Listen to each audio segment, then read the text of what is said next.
بسم اللہ الرحمن الرحیم اللہم صلی علی محمد وعلی آل محمد وبارک وسلم۔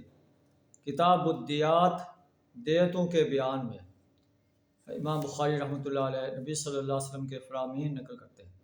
عن ابن عمر رضی اللہ عنہما قال قال رسول اللہ صلی اللہ علیہ وسلم لن يزال المؤمن فی فسحة من دینہ ما لم يصب دمن حراما۔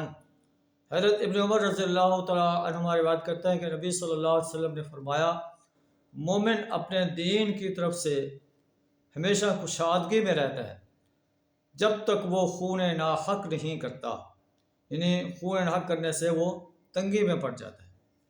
ایک اور مقام پر نبی صلی اللہ علیہ وسلم نے ارشاد فرمایا کہ من حمل علینا السلاح فلیس منا۔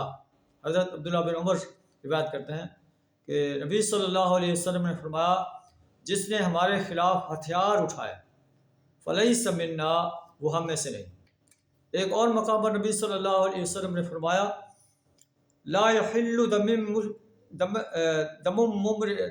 امرئ مسلم یشہد ان لا الہ الا اللہ وانی رسول اللہ۔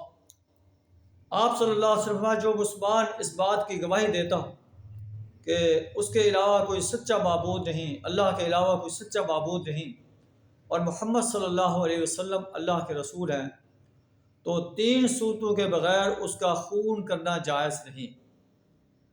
النفس بالنفس، جان کے بدلے جان، والسیب الزانی، شادی شدہ زانی، والمفارق لدینہ التارک للجماعہ، اور دین اسلام کو چھوڑنے والا یعنی مسلمانوں کی جماعت سے الگ ہونے والا، ان کو قتل کرنا جائز ہے، اس کے علاوہ کسی کو قتل کرنا جائز نہیں ہے۔ نبی صلی اللہ علیہ وسلم کا فرمان، جو مسلمان اس بات کی گواہی دیتا ہو کہ اللہ کے علاوہ کوئی معبود نہیں، محمد صلی اللہ علیہ وسلم اللہ کے رسول ہیں، تو ان 3 چیزوں کے علاوہ اس کو قتل کرنا جائز نہیں۔ اللہ سے دعا ہمیں پیارے نبی صلی اللہ علیہ وسلم کے اس حکم پر عمل کرنے کی توفیق عطا فرمائے۔ وآخر دعوانا ان الحمد للہ رب العالمین۔